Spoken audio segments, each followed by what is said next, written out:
আসসালামু আলাইকুম এভরিওয়ান, কেমন আছেন সব? আলহামদুলিল্লাহ আমরা অনেক ভালো আছি। অনেক দিন পর আজকে একটা ব্লগ আপলোড করব। তো আমি অনেক বেশি অসুস্থ থাকি, আমার আম্মু আসছে, আমার বোন আসছে। এরপরে আজকে যেহেতু রান্না করতে পারিনি, তাই বাইরে ফুড পান্ডায় অর্ডার দিয়েছিলাম কাচ্চি, আর ইব্রাহিম গিয়ে নিয়ে আসছে। আর এর ভিতরে আমার আম্মু আর আমার বোন একটু শপিং করতে গিয়েছিল, তারা আসার সময় পানিপুরি নিয়ে আসে। তো সবাই মিলে খাই, অ্যান্ড দেন রাত্রে তখন প্রায় 11:30 বাজে, তখন আমরা সবাই খাই কাচ্চি। আর সাথে আমরা চুই ঝালটা অর্ডার করি, খাসির চুই ঝালটা। আমার কাছে অ্যাভারেজ মোটামুটি লেগেছে। এরপর আমার কিছু ফটোশ্যুট ছিল, ওগুলো করি। এখন আমি মোটামুটি অনেক ভালো আছি। এগুলো অবশ্য অনেক দিন পরের আবার কিছু ভিডিও।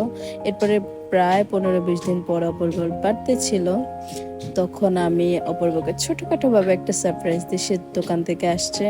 এরপরে স্বাভাবিক ডিনার করে ঘুমিয়ে গিয়েছে। অ্যান্ড দেন আমি এদিকে এগুলো সব রেডি করি। আমি অবশ্য সন্ধ্যার দিকে সব নিয়ে আসে রেখেছিলাম লুকিয়ে। এরপরে মাশরাফে তার পাপাকে নিয়ে আসে সারপ্রাইজ দেওয়ার জন্য। এই বছর মাশরাফ অনেক বেশি এক্সাইটেড ছিল তার পাপাকে সারপ্রাইজ দিবে। সে ফোনে কিছু ভিডিওতে দেখেছিল ওইভাবে সারপ্রাইজ দেওয়া যায়, যেহেতু গত বছর তার এতটা বুঝজ্ঞান ছিল না, এই বছর যতটা বুঝতে শিখেছে মাশাআল্লাহ, আলহামদুলিল্লাহ। তো ছোটোখাটোভাবে একটা কেক আনি।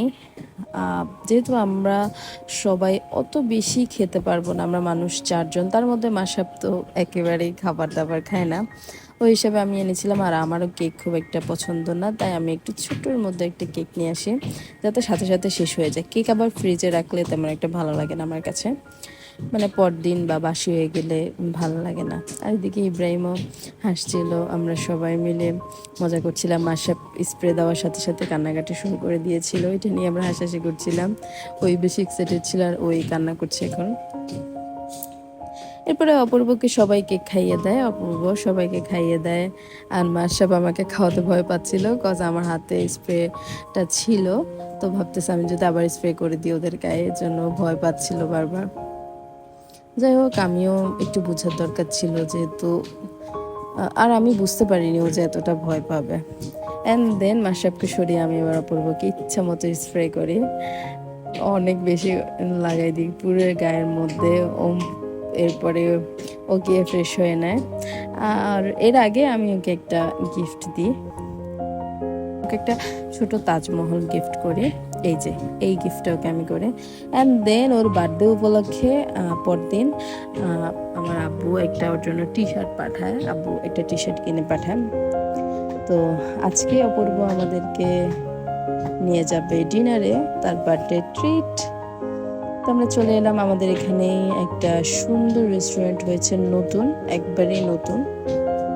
তাই আমরা এলাম আজকে এখানে খাবার টেস্ট করব। তাই আমরা কিছু ভ্যারাইটি অর্ডার করি, মানে কয়েক রকমের খাবার অর্ডার করি, সবাই এখান থেকে টেস্ট করব কেমন হয়, যেহেতু ফার্স্ট টাইম। তো টেস্ট করার পর যদি ভালো লাগে এরপর আমরা এখানে আসবো বারবার। যেমন আমরা যে একটা রেস্টুরেন্টে বারবার গিয়েছি, আপনাদেরকেও দেখিয়েছি, মানে প্রচুর যাওয়া হয় আমাদের কাছে, যেখানে খাবার ভালো লাগে আমরা ওখানে বারবার যাই। আমরা অনেক রকমের খাবারই অর্ডার করি। আমার কাছে অতটা বেশি ভালো লাগেনি, মোটামুটি অ্যাভারেজ লেগেছে। ওদের ঝালটা খুবই কম ছিল, মানে একটু কম টেস্টি ছিল, বাট একবারে খারাপ যে সেটা না। এরপরে আমরা চলে আসি এখানে জুস বারে। এখানে একবার অথেন্টিক ফ্রুট দিয়ে জুস করে দেয় সামনেই। তা আমরা সবাই নিই ব্ল্যাকবেরি, মানে জাম। অ্যান্ড দেন পরে শুক্রবারে অপূর্ব আমাকে নিয়ে যায় বসুন্ধরায়। বসুন্ধরায় আজকে আসি গোল্ড কেনার জন্য।